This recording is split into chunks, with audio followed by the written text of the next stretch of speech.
Alright, welcome back. If you haven't fallen asleep or gotten bored with the last video, you might get bored with this one. What we're doing? Crowning. Well, not yet. I'm actually ready to crown, but I want to demonstrate a few things first. Alright, so what you're looking at here is the BC Rich fretboard. Got the tuners off. See that it's pretty dirty around where the tuners were. It's got a lot of dirt at the top. The binding is also discolored from the dirt, so that'll clean up. I'm not worried about that. But right now I'm more concerned about the fretboard itself, leveling it out. And there's a couple of things that you guys may know or may not know. I'm not too sure. One of the guys out there that I follow was going over about doing a fret leveling and basically said using a beam that is a little bit longer than the fretboard is more beneficial than using a beam that is shorter than the fretboard. The reason why is because the center frets from here to here get cut more than the frets on each end of the fretboard. If this is true, you know, it's kind of a good thing to get a beam that is as long as the fretboard itself. Now, this was bought on eBay. All it is an aluminum stock, and each side was supposed to be machined flat, which I've taken a straight edge to, and it is machine flat. The only thing is you have to supply your own sandpaper for this, which you can go to any auto parts store and get a roll of peel and stick sandpaper. I got 220 on one side, and I got probably 320 on the other side, something like that. Now, the reason why I say about having a beam that's longer than a fretboard, well, I've purchased the Fret Guru. Now, this is the first one that I bought when I started getting into this. They say that you should fill these things up with rice to give them a little bit more weight. I don't do that. I let the beam kind of do the work instead of adding a lot of weight to it. It may take a little bit longer, but I like to be in a little bit more control over how much this thing is taking off. Now, when you put this over your fretboard, you can see you got one fret here and a couple of frets on this side here that are not being covered by the sandpaper. Now, when you go side to side like this, you're actually cutting more of the center of the fretboard than each end. They're not being cut at the same time. This is a good idea. I wouldn't say it's a waste of money, but I kind of like having a beam that is the length of the fretboard. Seems like you have more coverage. It's not only cutting in the center but on each end at the same time. And as you can see here, I'm pretty much done as far as doing the level. This fret right here is a little bit lower than the rest of them, and what I wanted to do is start seeing a skim line going across the top of it, because of if you take too much off of it, you're end up with short frets here, and this one here is too much is not a good thing when you're shaving off the top of frets. The ends over here, they're showing me a line on the ends, so that's pretty much good, but I'm going to demonstrate a little bit with this anyways. I'm using the 220 on here right now, and I'm just going to go over it. It's already been straightened out, not really adding too much pressure, and just letting the beam do its work, moving side to side with the radius of the fretboard.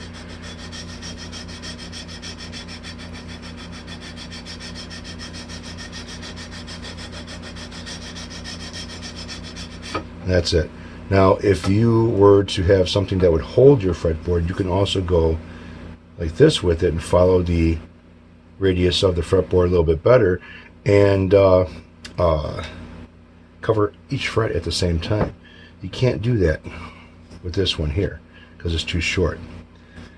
And these both weigh about the same thing, believe it or not. Good idea. Not saying it's a waste of money, but again, it doesn't cover the whole fretboard. So now it's off to another boring task, which is crowning. And crowning, I got 3 different tools that I could use for doing crowning jobs. And one of them I kind of like more than the other, which is a 3-sided StuMac file for doing crowning. I also have other tools that I will show as well. So if you want to stay tuned for that, if you wait this far, then I guess maybe you want to watch the other part of it. All right, hang on. Get back for more. All right, so I've been kind of busy working on this thing a little bit. I've made it all the way down to here as far as the crowning goes. And all you want to do is just have like a real small line, kind of like a pencil line, going down the center of your fret after you put some black magic marker on it, or whatever color you prefer, and crown it from side to side. Now, I want to show you some other tools that I've got here that I've used. I like them a lot, but yeah, there's some problems with them. Now, pick this up off of eBay. Comes with a few, I can't remember what the hell these things are called, but they're U-shaped with a file in the inside of it. And I've already worn out the large one on this thing because these things here wear out really quick on stainless steel frets. Okay, so be aware of that. Great tool, works great, but it does wear itself out. And you could pick up, I think this is like, shit, I can't remember how much I paid for it, but I got it off of eBay. Unscrew this right here. The little Allen key on there comes with the Allen wrench for it, and you pop these things off and you put a new one on, you tighten it up, it locks it in place, and it works great. The only thing I did notice is the handle part of this does turn. So as you can see now, this is sitting off on an angle and this is flat. So you got to be careful with this, because it will, if you are holding the handle on holding the handle straight and this is on an angle, you're going to really mess up your fret job, crowning job. This tool here works wonderful. Now the bad thing about it is this is a wide. It's got 300 grit diamond dust on one side and 150 diamond dust on the other. My bad thing is I only have this size, which is a wide. I need to get some other sizes. But again, this does wear down too. It does get worn out. So what I've been using is a StewMac 3-sided file. Now, if you watched any of my videos, I kind of talked about this file in the past. This file has 3 sides on it that have the same grit as far as friction goes, to where it's not going to be taking one side, doesn't take more off than another side, or else all the sides are the same. The only bad thing with this is this edge right here, this nice sharp edge. As you can see, mine's a little bit shiny. I don't know if you're catching that. I ended up taking it over. I have a grinding wheel that has like a polishing for metal, and what I did is I made a jig to hold this thing perfectly straight and just went down this edge, only this edge, to take off some of the file that was on, kind of wrapped around a little bit.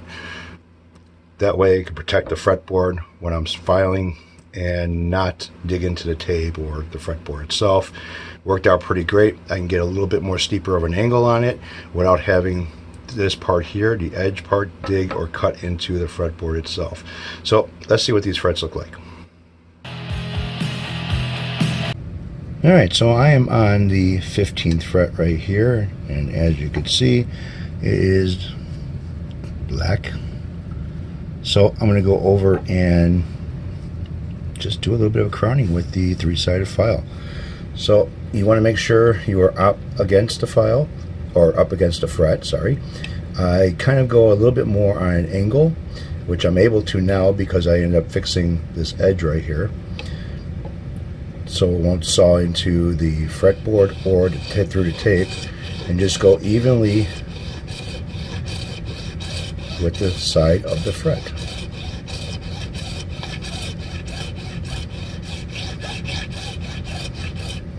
Doesn't take much. And go on the other side of the fret, a little bit on an angle, and do the same thing.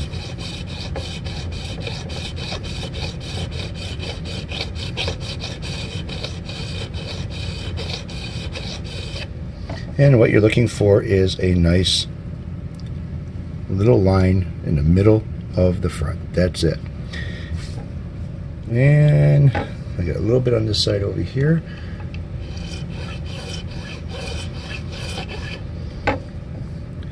And there you go. You want to make sure that line is nice and straight going down the center, not wavy or off to any goofy angles or anything.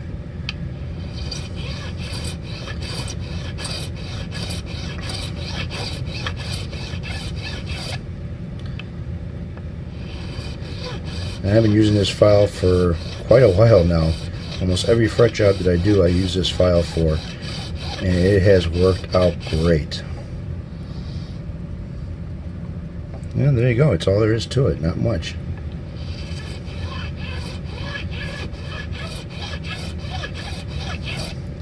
You don't have to put a lot of pressure on it, but you do want to have that nice, solid, straight line in the center of the top of the fret. That gives you your peak, and then I'll show you how to polish that out and kind of roll that peak over a little bit. Very simple, very easy, and yeah, so we'll get to that next.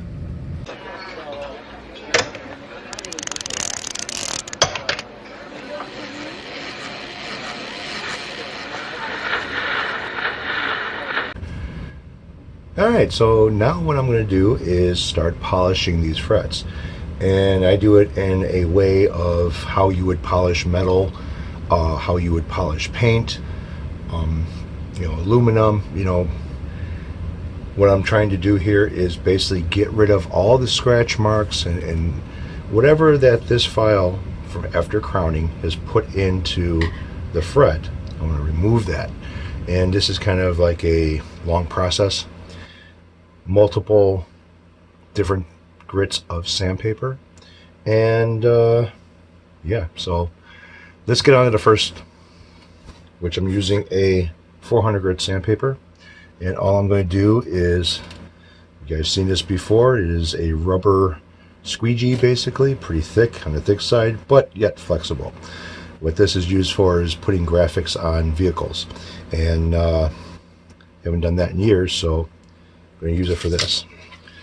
So what I'm going to do is basically just wrap the sandpaper around it. And again, with everybody that's out there that is helping each other out and putting up videos of how to do this and how to do that, this is another technique that I've learned off of another fellow YouTuber. And I've kind of been using it as my own, even though it's not, but it works pretty damn good. So all I'm going to do is, first of all, I want to protect the headstock a little bit because it's bouncing off the counter. What I'm going to do is basically just go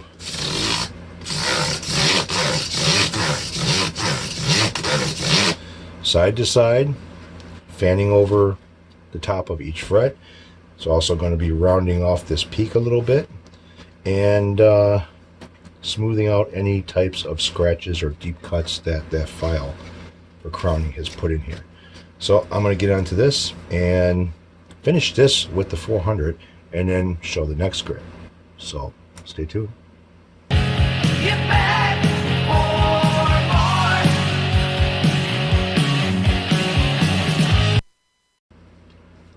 more. Alright, so now I'm on to the 600 grit sandpaper, which is a little bit lighter than the 400 grit. It's not as coarse. I do have to correct myself. Using a tool like this and going over, fanning over frets is not the same thing as you would do as, say, polishing metal or a finish on a vehicle or even a finish on a body of a guitar. That is done with basically the same sandpapers that I'm using now. You may not want to start with 400. You probably start with 800 grit or 600 grit. With a block, wet sanding. Okay, I was just kind of using the example, but meaning about the paper, not how I'm doing this process. So off with the 600 grit sandpaper right now, and basically doing the same thing as I was doing with the 400 grit. Now, I don't know if you can see this or not, but fanning over it, back and forth the way I was doing it, it's a long process, and you're going to use basically quite a bit of the paper doing this, removing the scratches. And a good way to tell if you removed all the scratches or not is using your fingernail and kind of like going over the fret a little bit. And if anything catches your fingernail, then you might have to go over your frets again. Actually, I would go over the frets again. and make sure that there are no scratches or deep cuts or anything inside your frets from the file. So again, 600 grit sandpaper and basically doing the same thing. Now I would say, make sure you put tape over your nut to protect it, because sometimes you're going to hit it with the paper, the bottom of the fretboard. Sometimes you'll kind of wear out the tape. So if you want to put like an extra piece of tape at the bottom, go for it.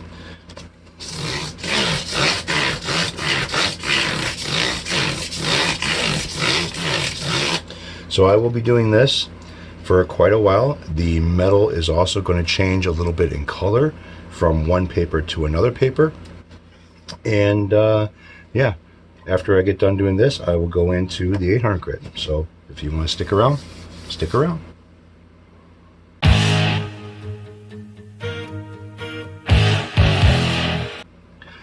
Alright, so we are at the next stage. That's the 800 grit sandpaper. And there's a reason why you're doing it this way, or I'm doing it this way, is you want to make sure that you take out all the scratches from the previous sandpaper. 400 grit is pretty coarse, 600 grit is a little less coarse, and then 800 grit is a lot less coarse than the previous two. And what you're doing is you want to remove all the scratches from the previous sandpapers. Now I'm not done with just 800 grit sandpaper. I'm going to go with a 1500 and a 2000, and that's going to be done by hand, not with this tool here. And I'll show you why. It makes it a lot easier for the polishing part at the end. Now, just like any other finish or metal that you're trying to shine, you want to go through a process of sandpapers. To the coarser sandpaper is going to remove any scratches in the whatever you're sanding, and then as you go to the higher numbers, less coarse, it's going to remove all the scratches up until you get like a fog. 1500 and 2000 grit sandpaper, it looks like a fog, and it almost has a shine to it when you use them. So I got to use this very sparingly, because this is all I got for 800 grit sandpaper. And again, same process as before. Now you're going to feel that the frets are getting smoother and smoother, which is great. That's what you want. The change in color, it'll start getting a little bit more foggier. Now, what you're looking for when you're doing this is you want to remove all the scratches from the previous sandpaper. And in doing so, once you get to the 1500 and the 2000 grit sandpaper, and then go to the polish, it's going to show how well you did the sanding. Once you start polishing it, it's going to leave like a little line or a little mark or something on the top of the fret, showing that you got to go over and do it again, polish them again with the sandpaper. And what's going to happen if you see little marks on the top of the fret, well, those higher strings are going, when you try to bend them, they're going to grip onto that cuts that are in the fret, and it's not going to let you bend smoothly. So this is a very important process, very time consuming. Don't rush it, and you'll have a nice fret job after you get done. So basically same thing again.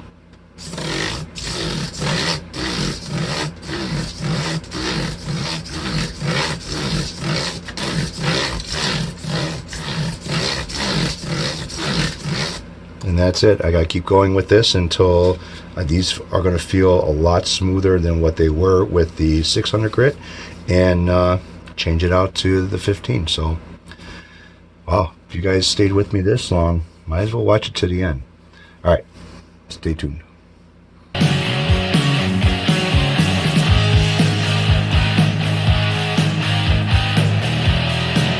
Next process, 15 and 2000.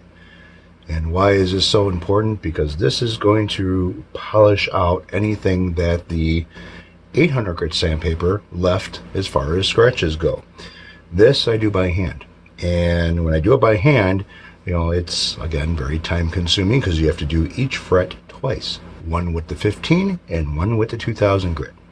So I'm starting off right now with a 1500 grit dry. Tear off a little piece like this, and you want to make sure you keep your small pieces separate. So, and what I'm going to do is I'm going to start at the headstock, and I'm just going to start sanding from side to side, going a little bit on an angle, so I'm hitting the one side of the fret more than the other side.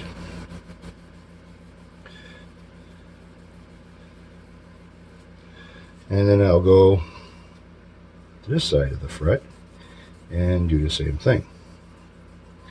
Now in this process here, you will see if you missed anything on your frets as far as using the other grits of paper, because it will show a mark or marks on the top of the fret. And luckily I'm good. And as you can see, this has now a little bit more of a shinier than the haze that this has.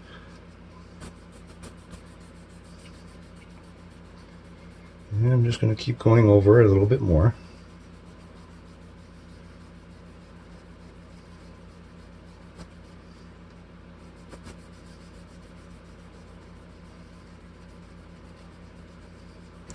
Now some people will use 0.000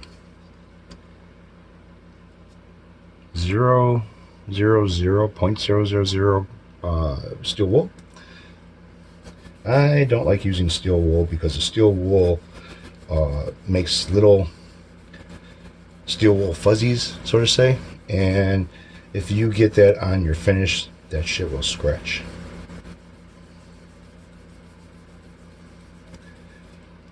Alright, so you can kind of see that there is a difference right now between this one and this one. This is a little bit more haze. That one's starting to get more of a shine to it. So now I'll grab a piece of the 2000, fold over my edge, and same process as the 1500.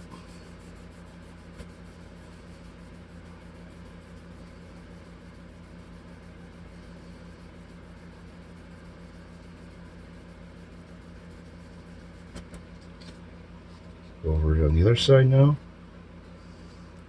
to get my finger in the right spot.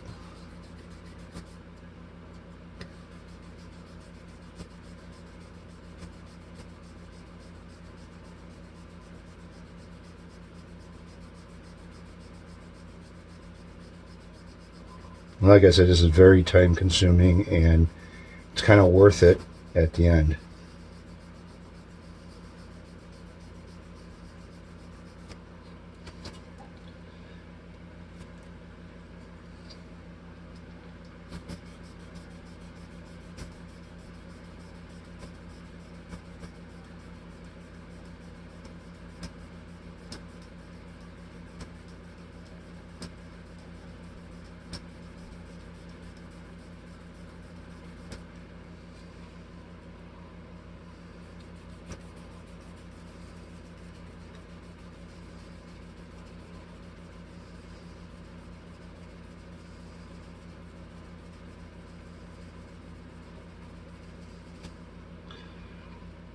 Alright, so the next thing I'm going to do is polish it with some mothers.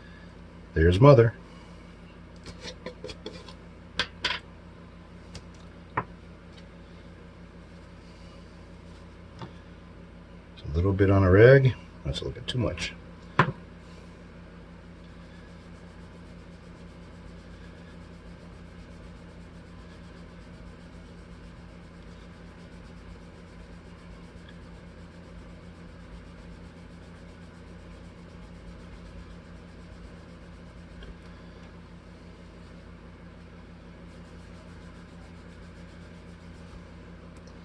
And there you have it, a mirror finish. And I do not see any marks or anything on the top of the fret that is going to give me any troubles. So now I need to continue this same process all the way down the fretboard. Very time consuming, but well worth it. At least I think so. So I'm going to finish this up. Sorry this video was very long, but hopefully informational for you guys. Alright, take care.